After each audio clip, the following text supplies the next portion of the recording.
سلام دوستای گلم، خوش اومدیم به کانال من. دوستان گفتگو داریم با مافیای جدیدی که قراره بیاد، ببینیم چی پیش میاد، چی میگن واسه این بازی.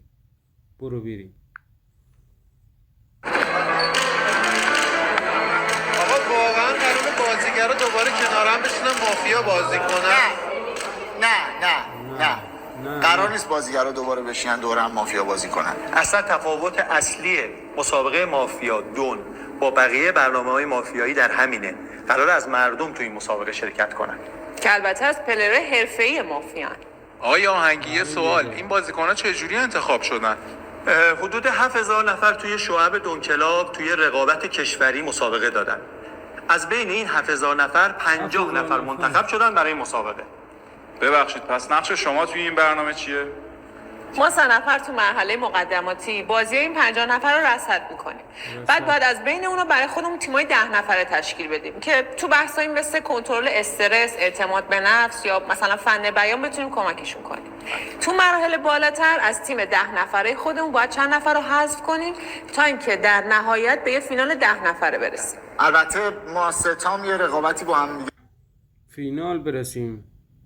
البته هم گفت با خودشون هم بازی میکنن، دمشون گرم. داریم که خب طبیعیه که آقای آهنگی و خانم قاسمی سربرنده بنده برای دوم سومی رقابت میکنن. چی شد؟ ذهن برنده و اینا. این حرفتو نشیده میگیرم. آقای ذهن برنده ما درس بس. خواهش می‌کنم. میتونم بپرسم سناریوی بازیتون چیه؟ سناریو بازی اسمش کاپ. آقا خواهش میکنم شما بفهم. نه دیگه، اگه قرار بود من بگم شما شروع نه نمی‌کنید. خواهش میکنم شما نه خواهش میکنم. شما 9 ماه بزرگتری. نه به خاطر حالا یه نوماد نفر دیگه بگه لطفاً بفهم. بفهم. سناریو بازی نه بفهم خواهش. سناریوی بازی ما اسمش کاپوه.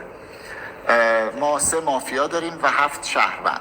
از این 7 شهروند 2 تاشون شهروند ساده، یکیشون همون عادیه دیگه. فکر کنم یه 2 تا نقش اضافه داره، کاراگاه اضافه نداره و یکیشون زره ساز که معادل نقش دکتره.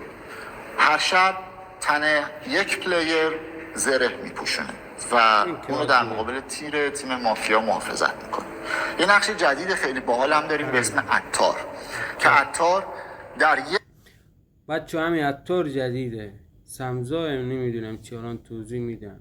همینو میگن کارتش جدیده. شب از بازی میتونه زهر بده به یکی از پلیرهایی که براش مشکوکه. در شب بعدی عطار با مشورت با بقیه پلیرها تصمیم میگیره که به پلیر مشکوکش پادزهر بده و اونو در بازی نگه داره یا پادزهر نده و اونو از بازی خارج کنه. یه نقش باحال دیگه هم داریم به اسم مظنون که آقای آهنگی برامون توضیح میدن. جدی میگی؟ وای باورم نمیشه. استدعا میکنم. خواهش میکنم. نه تا اینجا گفتی دیگه بقیه رو میسمن. خدایی عملنگی خوبه ها، ولی هم بازی شالیه. هر دوتا، هم امیرعلی هم آهنگی بازیش عالیه. با هم بازیشونو ندیدم ولی جای که امیرعلی بازی کرده که همه میدونن. خودش هم گفت اسم منو تریلی نمیکشه. احمد انگیرم که دیدین اولای مافیا چطوری بازی میکرد. خجالت میکشه. نه خواهش میکنم بفهم. مظنون در واقع یک شهروند ساده است که استعلامش همیشه برای کارگاه مثبته. یه نقش دیگه هم داریم وارث که خانم قاسمی لطف میکنه توضیح میده. بله خواهش میکنم. وارثی شهرونده که شب معرفه بیدار میشه و یه نفر رو انتخاب میکنه. اگه اون شخصی که انتخاب کرده شهروند باشه، تا زمانی که اون فرد تو بازیه وارث خانوم هم بازیش خوبه ولی میشد خانوم افشاری رو هم بیاره. اینم اسمش بهاره ولی خانوم افشاری هم خوبه. ترانه هم خوب بود بازیش. خدای ترانه بازیش از این که بهتر بود، هر چی بگیم از این بهتر بود.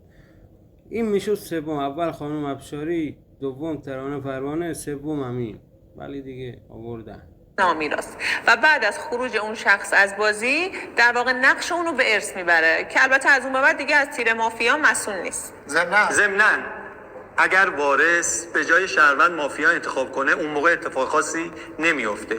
از اونجا به بعد بازی وارث مثل یه شهروند ساده به بازی ادامه میده. جنگو شروع کردی اصلا. نه کری رو تو شروع کردی. میدونی که من رو کری حساسم. من که نشسته بودم نونماز تموم کردم. بزرگتری نوکرتم. آقای نوما رو میشه ول کنی؟ باشه. سوال بعدی در مورد نقشه مافیایی هم توضیح میدین؟ ما 3 تا نقش مافیا داریم. نقش اول جلاده که اگه نقش یه نفر رو درست بگه اون فرد از بازی خارج میشه. مافیای بعدی رو بهش میگیم جادوگر. جادوگر در واقع یکی از شهروندا رو جادو میکنه، یعنی اون شهروند هر توانایی که داشته باشه به خودش برمیگرده. مثلا اگر جادوگر کاراگاه بازی رو انتخاب بکنه، کاراگاه اون شب استلام هر کسی رو بگیره منفی میگیره، چون انگار استلام خودش رو در واقع گرفته. حالا اگه عطار جادو بشه چه اتفاقی میفته؟ سمو به خورد خودش میده. اگر زرهساز جادو بشه چه اتفاقی میفته؟ در واقع زره و تن خودش کرده. اما مهمترین نقش مافیا دون مافیاست که هر شب میتونه دستور قتل رو صادر کنه.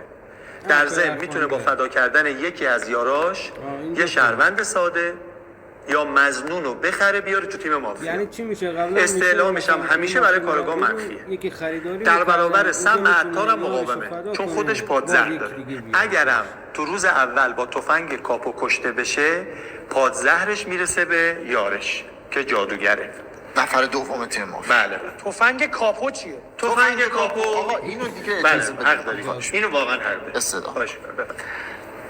ما یه تفنگ هم داریم در بازی به اسم تفنگ کاپو که اسمش برگرفته از اسم حامی مالی برنامه است.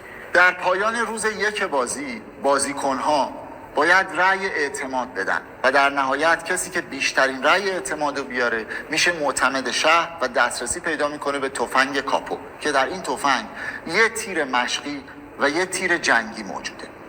شهروند معتمد 2 نفر رو که بهشون مشکوکه به دفاعیه میاره و اونا رو در واقع آماده میکنه تا بهشون شلیک کنه. تیم مافیا تصمیم میگیره به ترتیب اولویت اولین فشنگ جنگی باشه یا دومی. دوباره بیدار میشیم.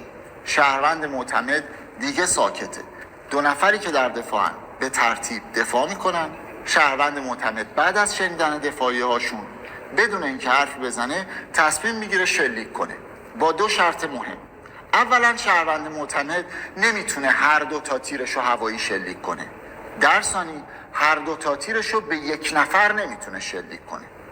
کسی که گلوله جنگی بهش میخوره موظف وصیت کنه، از بازی بیرون بره و در همون لحظه سایدش توسط گرداننده اعلام میشه. سناریوی جذابی به نظر میرسه. از کجا قراره پخش شه؟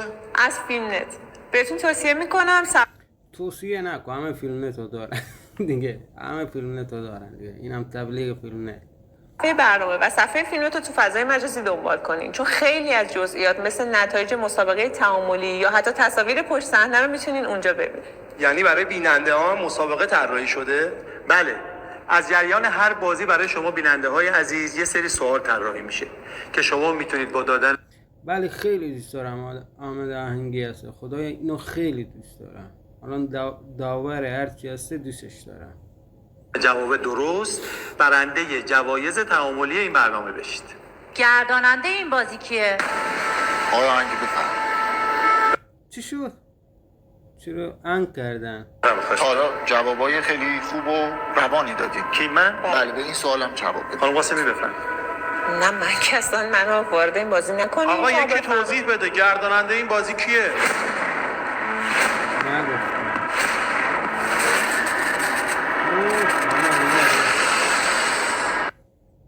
نگفتن دوستان، گرداننده رو نگفتن دیگه، میذارن سورپرایز بشین. خب دوستان امیدوارم کانال منو دنبال کنید دوستان.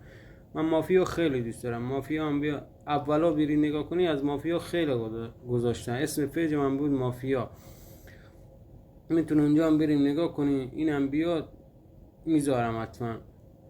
خوشم اومد اینو بذارم دوستان، گفتم بذارم واسهتون ببینید. گفتگوی جدید